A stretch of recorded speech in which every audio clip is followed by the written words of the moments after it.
What's going on, everybody? Welcome back to Celtics Daily with me, Mike Zakarian, for our second official episode. But before we get started, do me a favor. Hit the little subscribe button, smash the like, hang around, come back again. You know what I mean? We now know who the Boston Celtics will be squaring off against in the first round of the playoffs, and it is the 7 seed, Orlando Magic, as they defeated the Atlanta Hawks last night, 120-95. And Trae Young decided he didn't want to play basketball anymore. I don't know who saw that last night. There was a little bit more of an entertaining game later on in the evening between the Grizzlies and the Warriors, but man, Trae Young decided he didn't want to play as he picked up not one, but two consecutive technical fouls and then cruised on into the locker room, and his night was over. Orlando kind of made quick work of them. They get out to a 32-17 lead in this game in the first quarter, and it was just kind of curtains after that. And what I thought was most impressive was the Atlanta defense and how bad it was, because we talked about this yesterday. Orlando's strength is its defense. Even last night, they held the Atlanta Hawks to 95 points. However, their offense is putrid, one of the worst in the league. And somehow, Atlanta gave them the green light to score up to 120 points last night. So kudos to the Atlanta defense. You are one game away from not having to play basketball anymore this season. But let's focus on the positive and Orlando.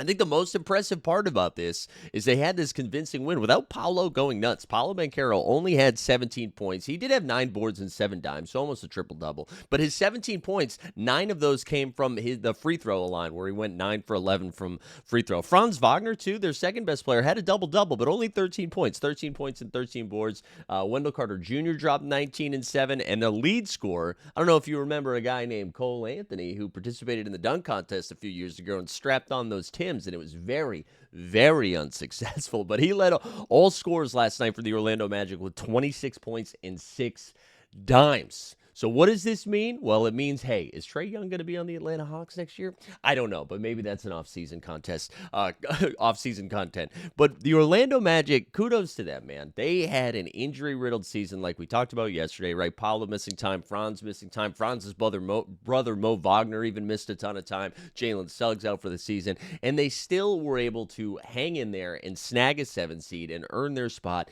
into the playoffs. And what is their reward? Well, their reward is to head to Boston, right? The Boston Celtics is your reward, as that will be our 2-7 matchup, with the first game of round 1 for the Celtics and Magic will be tipping off Sunday in Boston.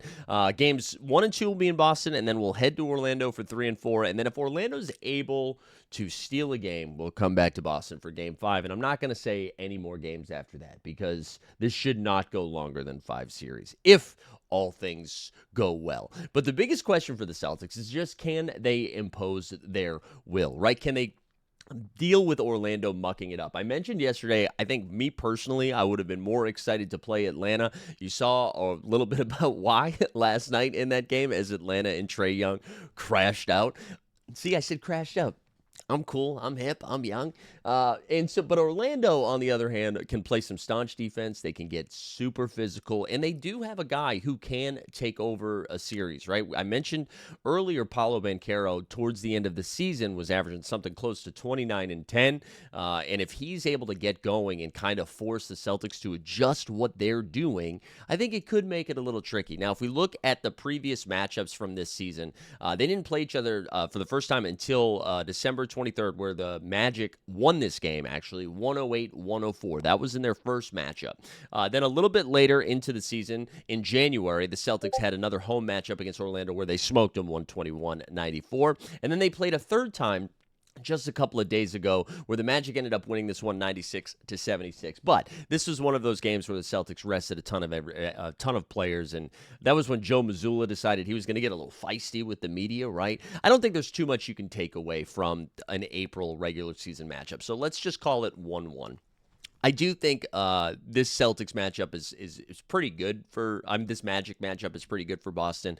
I think the guard play is really going to be what separates them. Again, Orlando's just decimated with injuries with no Jalen Suggs. They're now forced to start Corey Joseph, and I know some of you right now might be going to Google and saying, "Hey, who is Corey Joseph?" And so, no disrespect to Corey Joseph, but obviously, whenever you say no disrespect, it's followed with blatant disrespect. But Corey Joseph is going to be their starting point guard. He'll play 18 to 20 minutes. Like we saw last night, he had 9 points and 2 dimes. So Not really concerned about the matchup there. And then off the bench, they're rolling out guys like Cole Anthony, who I mentioned yesterday got really hot, but he can really only do it on one end of the court. He's not going to help you defensively at all. He's only going to light it up offensively. But again, he lit up Atlanta. He's now going to have to deal with Drew Holiday and Derek White. And I'm sorry, that assignment is going to be a little bit trickier than Trae Young. Although Dyson Daniels is out there, but Daniels did not get the Cole Anthony assignment. They also have a young guy in Anthony Black who's going to play major minutes for them off the bench. He had 16 points, 4 boards, and 4 dimes. And honestly, I think as we look towards the future of Orlando, I imagine they try to make some moves in the offseason and to beef up their guard position. And Anthony Black is so interesting because I do think he has long-term, like if they are thinking long-term in their vision, Anthony Black is this really long, wiry defender who is slowly progressing offensively. And again, in the future, I think Anthony Black could be somebody we talk about a little bit more consistently in a situation like this. But this current iteration of Anthony Black is still young, still getting his playoff sea legs under him, and I don't think is going to be able to make an impact offensively. Again, defensively, I think he will cause some issues, especially somebody like Peyton Pritchard, right, who has been incredible this year, my sixth man of the year. I'm sure he's going to win sixth man of the year. But with Anthony Black's size and length, that could give Peyton Pritchard a little bit of problems when those second units come in. But those are the guys we're talking about here. So, like, even if Paolo does what Paolo does and gets his 25 and 8, and say Franz gets to 18 to 20, right? Let's give them 50 points between the two of them. Where are they getting the rest of their offense? Assuming the Celtics are going to get over 100 points, where's Orlando getting their offense? Because they're not going to be running into a defense like they saw in Atlanta. 1 through 5. The Celtics are able to defend the crap out of you, right? The Celtics have been one of the best teams stopping big men, right? So the Wendell Carter Jr. numbers we mentioned yesterday, we might see some Goga Bitadze from Orlando, and I really don't think either of those guys are going to be able to make a significant impact. One guy I'm interested in paying attention to, as long as he's healthy on the court, is Jonathan Isaac, someone who we always talk about having massive upside, but we've yet to see that come to fruition, mainly because of injury. He played 18 minutes off the bench for them last night. He had 6 points, 8 boards. He had 2 assists, 2 steals, and a block in that short amount of time.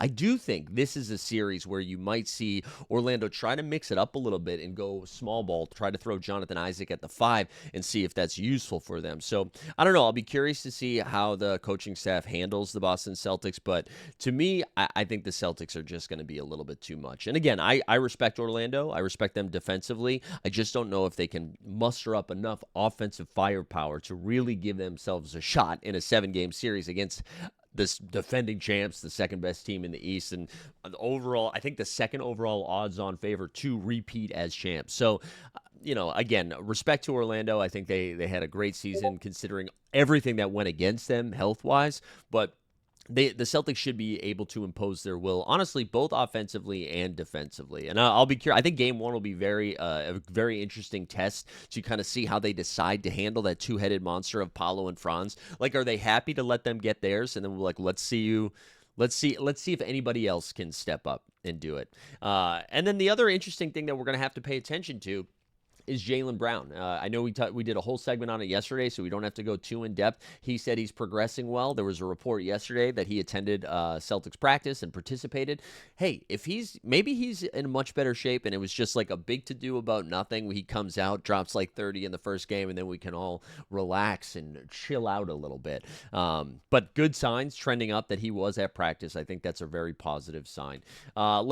Speaking of positive signs, how about a little holiday action, huh? Mr. Drew Holiday. We get some good reporting yesterday from the Celtics beat. Noah Dazell reported that Drew Holiday is out of his cast. He had what was called mallet finger, which I don't know if you've seen what it looks like. It's bad. It's not good. It's just like the fingers hanging. There's like torn cartilage or something. I'm not a doctor. Don't expect that. But I did sleep at whatever that commercial was. Remember? I'm not a doctor, but I slept in a I wanted to say Quiznos. It's not Quintos. La Quinta? Is that what the ad was? I don't know. There's no free ads, but you can hit my DMs up and we'll do some ads. But Drew Holiday is out of his cast. It does sound like he will be playing in the cast, like he's got an air cast situation or whatever it is that he'll put on for the start of the playoffs. But that is a good sign that he's trending to a healthier spot because, again, Drew, his talents might not be needed aggressively in the first round. But when you start to look at those deeper matchups, like, again, if the Knicks are the one to prevail and move on to the second round, and that's who you're going to be looking at Jalen Brunson, and they're going to need both Derek White and Drew Holiday to try to slow down that short man. And if Detroit wins, obviously Cade Cunningham is going to be a problem to deal with. So the Drew Holiday health is so important. Drew Holiday also in the news, and this, normally we talk strictly Celtics, and this is tangentially related, but I don't know if you guys have been following the reporting of the dumpster fire that's currently happening in Phoenix, but Phoenix fired their coach Budenholzer, and now everybody's dropping little quotes. And Bradley Beal was upset because Budenholzer wanted him to play the Drew Holiday role, and I guess Bradley Beal, one, doesn't like rings, doesn't like to win championships, doesn't like to win regular season games, honestly, if you look at his career, and just, wants to be a bucket. He wants to have a no-trade clause, and he doesn't want to be compared to someone that every playoff team would love to have on their team. And so Drew Holiday had some comments about that, being just kind of like, hey, man, just let me go win my rings, okay? Which I loved. That was the right approach. He said, I didn't want to get involved while still stuck the knife in a little bit about winning rings. But listen, at any time, if the Celtics lose a game, or if you don't like a comment after the game, or you're concerned about Jaylen Brown's knee, I want you to go to bed that night, and I want you, right before you close your eyes, to say, hey, at least we're not the Phoenix Suns. Because, God, I don't think we're going to be seeing the Phoenix Guns, yikes. I don't think we're going to be seeing the Phoenix Suns in the playoffs in quite some time. Also, Phoenix Guns, maybe a location for Ja Morant. Who knows? All right, so anyways, happy holidays. Glad Drew Holiday is getting healthier, peaking at the right time, if you will, right? We're going to need him because I stopped at the second round, but you know what that conference finals could look like against a Donovan Mitchell, Darius Garland-led team. So we need all the Holiday, and we need all the Jaylen Brown, and we need all the Porzingis. We need all of everybody, right? Lastly, the last thing I wanted to do today was take a look. I just want like a little ranks. I saw people throwing some ranks on the worldwide leader of ESPN last night. But I want to hear from you in the chat on this too, because I'm curious where everybody. I feel like people aren't giving the Oklahoma City Thunder a ton of respect and assume they're going to lose in like the second or third round. But I'm curious what you guys think the scariest teams the Celtics could go up against in the playoffs. And again, I think people are treating the Cavaliers a lot like the Thunder too. Like they're like, let's see it in a 7-game series. Let's see them do it. I think Cleveland is really good. I think that, again, they're going to have the coach of the year. They're going to have the defensive player of the year. They're going to have 2 guys on their team on the All-NBA team. They're going to have a 6-man of the year finalist in Ty Jerome. I think Cleveland is a legit threat. And I also think OKC is. So I'm going to go ahead, rank OKC number 1 overall. I think the matchup against Boston is very, very interesting. They can now go double big with Isaiah Hartenstein. I think Alex Caruso's had kind of a quiet season this year. And I think we're going to hear from Caruso a little bit more in this playoffs. But we saw those matchups between OKC and Boston, and they were very tight. OKC like doing some really impressive fourth quarter crunch time stuff. I think Shai Gilgeous-Alexander, yes, I mentioned Derek White and Drew Holiday, but Shai Gilgeous-Alexander is almost immune to that kind of defense. So I still put OKC number 1. I think they're the scariest team. And then I'm going to get a little freaky here with the second scariest team. Well, you know what? Let's not get too freaky. All right. I don't want people in the comments. We'll say Cavs number 2. We already talked about Cleveland. So I'm going to go OKC Cleveland. I think the third scariest team, and we'll get to 5. The third scariest team for me is the Los Angeles Clippers. I think Kawhi Leonard looks awesome right now. We saw him play 40-plus minutes in that last regular season game. Okay? Are we getting like vintage Kawhi or peak Kawhi? I don't know what the right way to say that is. Kawhi's been incredible. He was averaging like 25 and 7 after the All-Star break. He fought tooth and nail to like get healthy, and now Clippers no longer have to play back-to-backs, right? So he should be good to go as long as he can stay healthy. And if James Harden, that playoff stuff is gonna. He'll pop up a little bit where he'll have like a 0 for 3 game from the field with like 9 turnovers. He's going to do it. But I still think with Harden, Zubac, Powell, and Kawhi, the addition of Bogdan Bogdanovic, hey, maybe we even see Ben Simmons. Honestly, it's probably a bad sign if we do. But anyways, the Clippers, I think, are the third scariest team in the playoffs. Now, it's not just because I live in New York. I'm going to throw the New York Knicks in there as 4. And I know the Celtics have dismantled the Knicks all season long. I still think there's another defensive level that New York can get to that we haven't seen yet. Brunson healthy, Towns, I do think is like the one big that can give the Celtics a lot of problems outside of the last team that I'm going to mention here in a second. So I think we could see them step up another level, and I think they are a team, man. If they are able to steal one in Boston and then you head back to Madison Square Garden, the energy is going to be electric. Makes me a little bit nervous, so I'm going to put them up there. And then last but not least, listen, if Nikola Jokic goes out there and says like the beast is most vulnerable or the beast is most dangerous when they're vulnerable or something like that, when you start quoting stuff like that, that makes me nervous, especially if you do it in a Bond villain accent, right? And he's wearing turtlenecks sometimes. So I'm going to put Joker up there.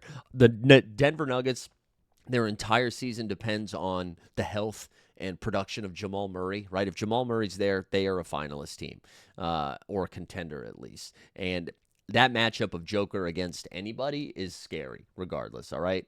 So he's got 60, 10, and 10 in him. That makes me nervous. So those are the 5. OKC and Cleveland to put some respect on them. And then it's Clippers, Knicks, and then rounding it out with the Denver Nuggets. And that is going to do it for our second episode of Celtics Daily. Let me know. Give me your ranks in the chat. I want to hear from you guys. Who are you most scared of as threats to the Boston Celtics title defense this season? And just a reminder, if it's your first time here, thanks for hanging. Smash the subscribe. We'll see you next time.